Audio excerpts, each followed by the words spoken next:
Bonjour à tous. Bonjour. Bienvenue à André, Franck, Pierre sur le premier webinaire management du groupe IGS Formation Continue donc de l'année 2021. Franck, Pierre et André auront l'occasion de se présenter et vont intervenir aujourd'hui autour d'une thématique qui nous est chère en ce début d'année, sur comment entreprendre en période de tension. On a voulu, au sein d'IGS Formation Continue, commencer l'année par positiver. C'est une année qui est complexe pour beaucoup d'entre nous, au niveau de nos activités, qu'on soit dirigeant, qu'on soit manager opérationnel, qu'on soit responsable ressources humaines. Et pour autant, on va se rendre compte au travers de ce webinaire que, notamment dans le secteur des entreprises de taille moyenne ou des entreprises de taille intermédiaire, il y a des entrepreneurs qui continuent de développer leurs activités. On ira voir avec eux quels sont les leviers pour développer et entreprendre. Et on ira voir aussi avec Franck et André, la façon dont chacun de ces entrepreneurs s'appuie sur leurs managers et sur leurs équipes pour continuer à développer et à entreprendre leur entreprise dans cette période si compliquée. Alors j'ai cité André, qui se présentera et qui est donc directeur général de la maison Philippe Hurel. Franck Nataf, qui est donc le président du réseau OxyLife, et vice-président de la Fédération des entreprises de services à la personne. On a le plaisir aussi d'accueillir Pierre Morgat, qui est donc professeur, enseignant-chercheur, docteur en sciences de gestion, et qui nous fait le plaisir de nous rejoindre aussi aujourd'hui pour apporter un regard académique sur les propos qui seront tenus par Franck et André. De notre côté, juste vous rappeler, avant qu'on démarre le webinaire, que ce webinaire est animé donc par IGS Formation Continue. Vous commencez à le savoir, hein, aujourd'hui, IGS Formation Continue, pour ceux qui nous suivent depuis maintenant quasiment un an, hein, qu'on a lancé ces webinaires, c'est 3 filières de formation. Une première filière autour du management d'entreprise avec une spécialisation centrée sur l'accompagnement d'encadrement intermédiaire. Une deuxième filière autour de l'accompagnement des équipes de la fonction ressources humaines, et puis une troisième filière autour de l'accompagnement des équipes commerciales. Et donc IGS Formation Continue, bien c'est avant tout des titres, des diplômes de niveau bac à bac+2 à bac+5, qui sont découpés en blocs de compétences et qui permettent à la fois donc d'accueillir des collaborateurs, des managers en situation de transition, d'évolution ou de reconversion, soit par la maille du diplôme ou soit par la maille du bloc de compétences. 3 campus, Paris, Lyon, Toulouse, et puis depuis maintenant 6 mois, le lancement d'une offre 100% digitalisée. On a commencé par la filière ressources humaines et on est en train, donc, à partir du mois d'avril, de proposer les parcours en management en 100% digital learning accompagné. Voilà, alors sans plus attendre, je vous propose donc qu'on rentre dans le vif du sujet sur ces caractéristiques de l'entrepreneuriat en période d'incertitude. Je vais commencer par laisser la parole à André, André Homs. Voilà, écoute André, je vais te laisser te présenter. Et l'idée, c'est que tu puisses commencer à intervenir sur justement la première question auquel on souhaiterait entendre ton retour. Pour toi, dans ce contexte si particulier, qu'est-ce qui caractérise l'entrepreneuriat? Est-ce que pour toi, il y a des traits de caractère qui sont accélérés chez le dirigeant de l'entreprise, chez l'entrepreneur? Finalement, est-ce que les missions du dirigeant, est-ce que les missions de l'entrepreneur échangent dans cette période d'incertitude? Écoute, Damien, d'abord, merci. Merci de m'avoir invité, d'avoir invité notre entreprise à ce webinaire. Bonjour à tous et bonne année à tous, hein, encore une fois. Je me présente très brièvement donc l'entreprise. Nous sommes une PME qui travaille dans le secteur des métiers d'art et de la décoration de luxe. Nous fabriquons du mobilier contemporain très haut de gamme que nous vendons en gros pour moitié en France et pour moitié à l'international, partout dans le monde. Donc, c'est une petite entreprise, hein, une trentaine de personnes. On a une structure, un showroom à Paris, dans le 1er arrondissement, et une manufacture qui a 110 ans d'âge en 2021, qui est située en Eure-et-Loir.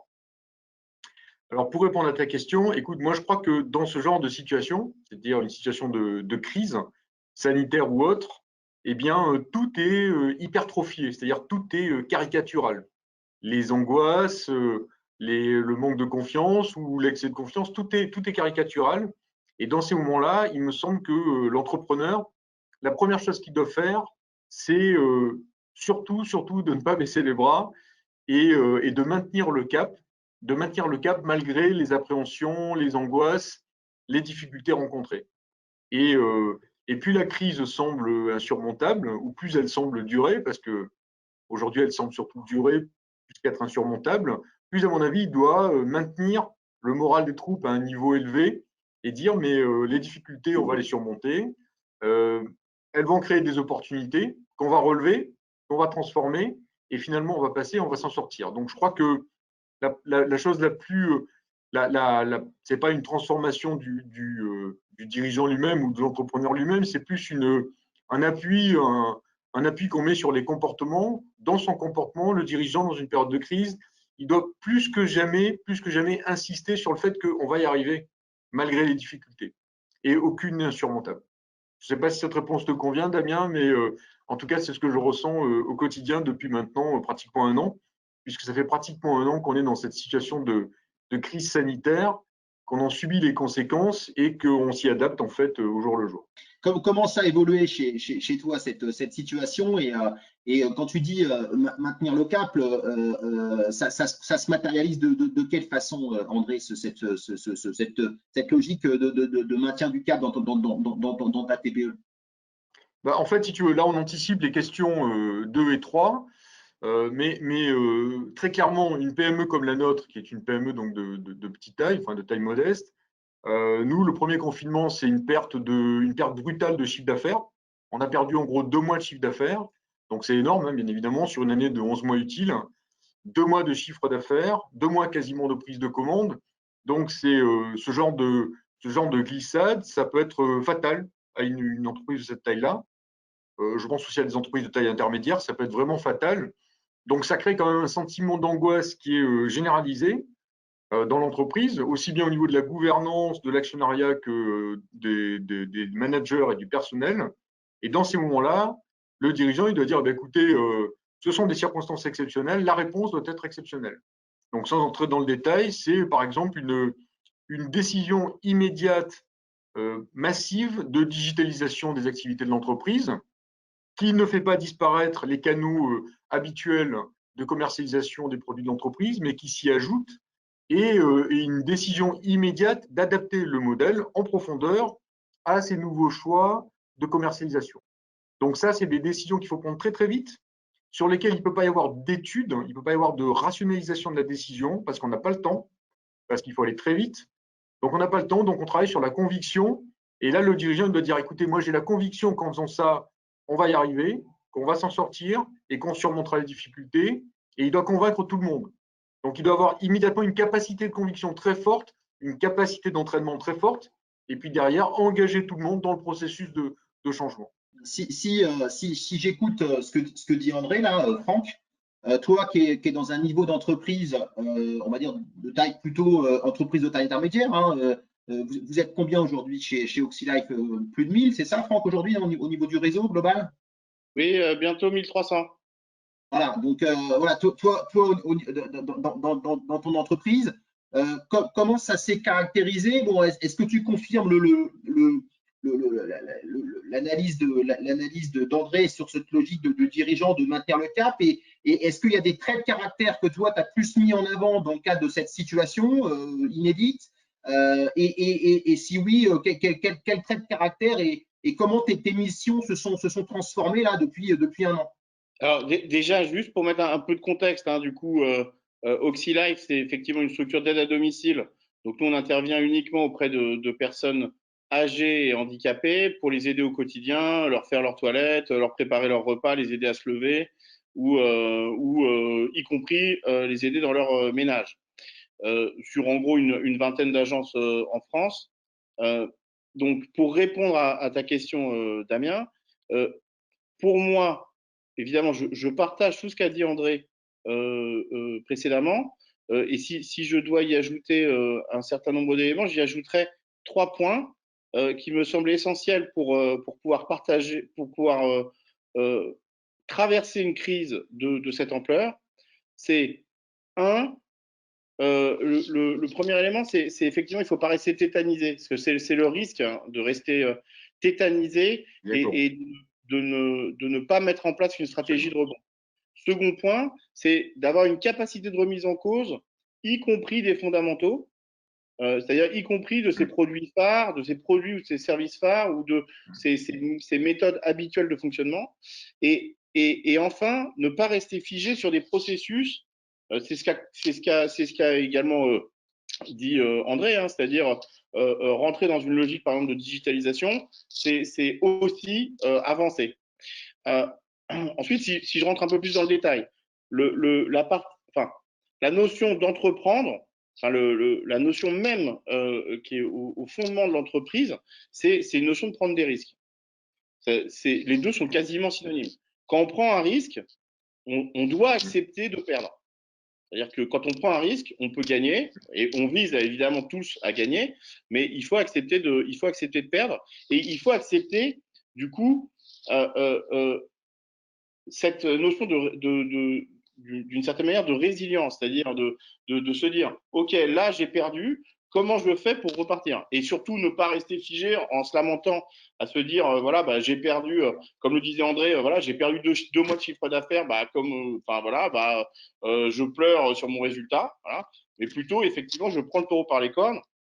Et en effet, même si je ne mesure pas complètement l'ampleur ni la fin de cette crise, je rebondis. Voilà. Je rebondis. Un exemple que j'ai vécu de mon côté, c'est par exemple, donc nous on intervient auprès de personnes très fragiles. On se retrouve en début de confinement sans aucun masque, sans aucun EPI, voilà, avec le ministère qui nous dit bon bah non mais c'est pas grave, envoyez les auxiliaires de vie sans masque. De toute façon, dans le protocole, il n'y a pas besoin de masque. Voilà. Bon alors on peut se dire ok bah très bien, bah, on va faire ça. En l'occurrence, moi ce que je me suis dit, c'est bon, il est hors de question de mettre en danger nos salariés. Déjà on va créer de l'angoisse auprès de nos bénéficiaires. Deux, on va évidemment créer un mouvement de désengagement très fort de la part de nos salariés. Donc, bah, on est allé contacter des fournisseurs chinois. On est allé, enfin, on a vraiment, moi j'ai passé quasiment 15 jours à chercher des masques, à droite, à gauche, en faire par des couturières en local, à trouver avec des confrères des moyens de trouver des containers et autres. Voilà. Et on l'a fait. Voilà. Mais ça c'est essentiel de ne pas se dire ah bon bah voilà bah j'ai pas de masque, bah tant pis j'ai pas de masque et puis j'attends que ça arrive quoi, parce que ça n'arrive pas. En réalité, si on va pas les chercher, ça n'arrive pas. La deuxième notion, c'est en effet le fait de ne pas rester dans un confort. C'est-à-dire qu'en effet, quand on a par exemple des produits vache à lait ou des services voilà, qui fonctionnent, qui ont toujours très bien fonctionné, bah le réflexe entre guillemets de survie peut être de se dire bon bah je continue là-dessus. Sauf que quand tout s'arrête, bah, tout s'arrête, y compris les produits ou les services vache à lait. Et effectivement, à ce moment-là, il faut être en capacité de pouvoir se dire, OK, bon, je constate cette situation, j'accepte ma défaite temporaire sur ce point-là. Voilà, qu'est-ce que je peux faire pour repartir? Voilà. Et typiquement, on a eu de notre côté un arrêt quasi immédiat de toutes les interventions auprès des personnes les moins dépendantes. Donc tout ce qui était ménage, c'est arrêté net. Si on se dit bon bah ok bah on constate en effet qu'on perd notre chiffre d'affaires voilà et qu'en gros on paye nos salariés sans avoir d'activité à leur donner, premier réflexe ça peut être en effet de se dire bon bah on met tout le monde au chômage partiel, comme ça comme de toute façon on n'a plus d'activité, bah au moins il nous coûte rien. Très bien, sauf que nous de notre côté de manière habituelle on a toujours une tension extrême en termes de personnel, c'est-à-dire on n'arrive pas à recruter.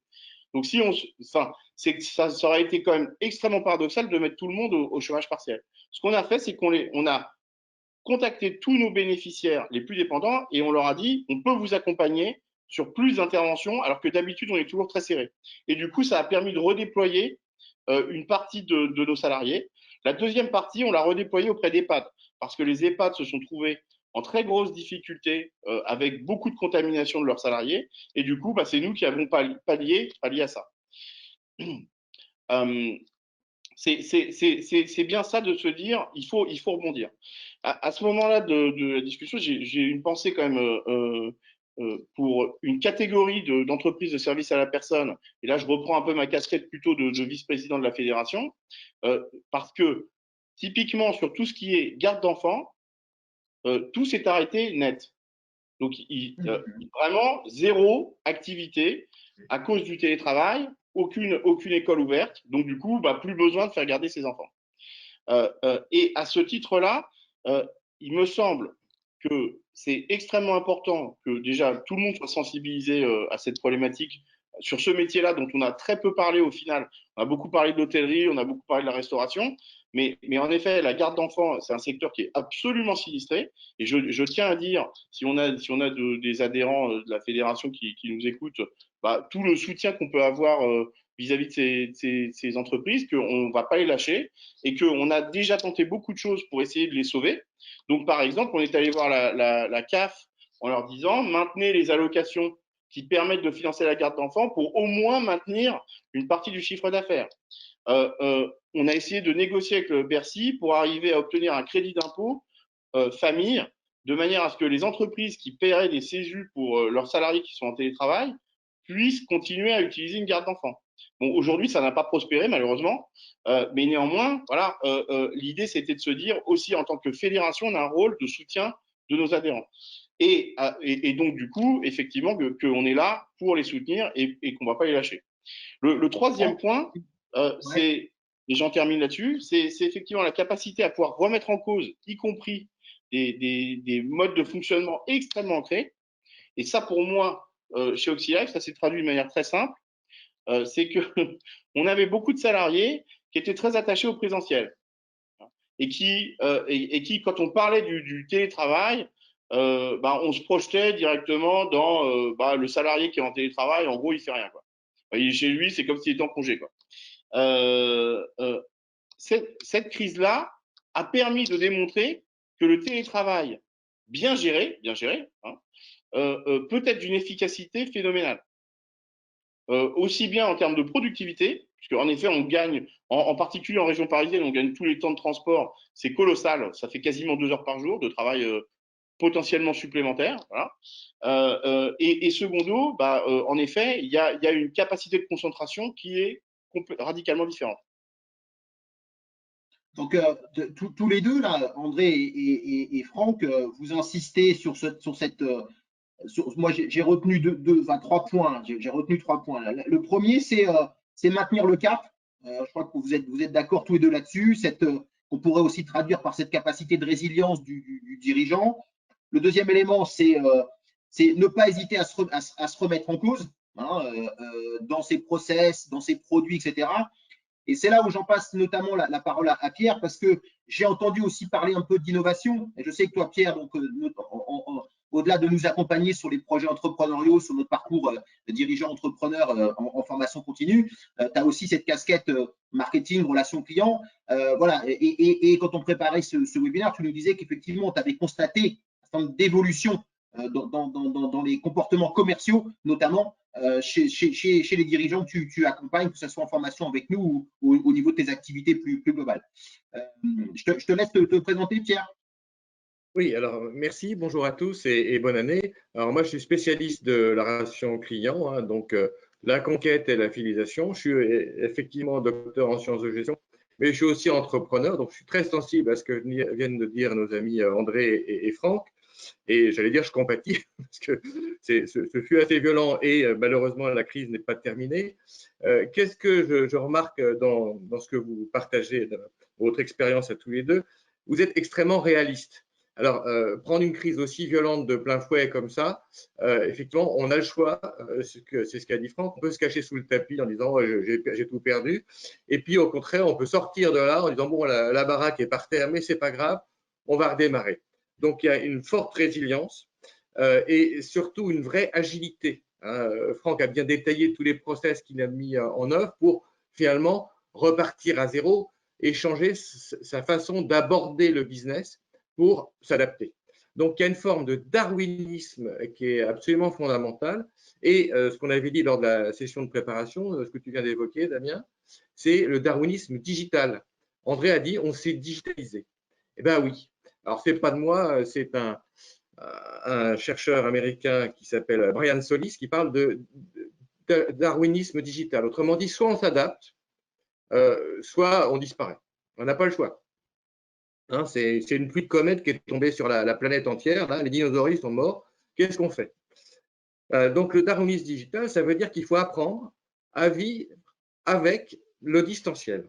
Autrement dit, les ventes pour des prospects se font à distance. J'ai jamais vu les personnes que je drague, entre guillemets, que je prospecte. On se téléphone, éventuellement, on a des outils où on se voit comme aujourd'hui, des petites visioconférences, et je dois préparer la personne et la convaincre pour arriver à vendre mes produits ou mes services, alors qu'il n'y a quasiment pas de contact physique, on n'y a plus droit au café, au déjeuner, au cocktail, aux conférences, etc. Donc, ça devient très compliqué parce que 80% du business se passe à distance.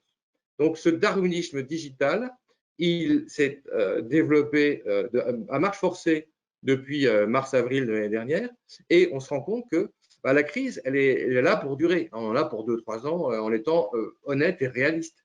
Donc, ça veut dire que nos manières d'aborder la relation client vont changer. Et André l'a dit aussi, de même que Franck, relation client au sens client-prospect, mais aussi les équipes. Les équipes sont des clients.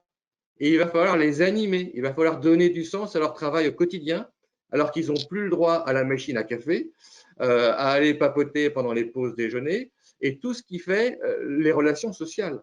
Donc, un café digital, bon, ça reste assez limité, bien qu'on peut tous boire quelque chose en se regardant via un outil de téléconférence. Hein.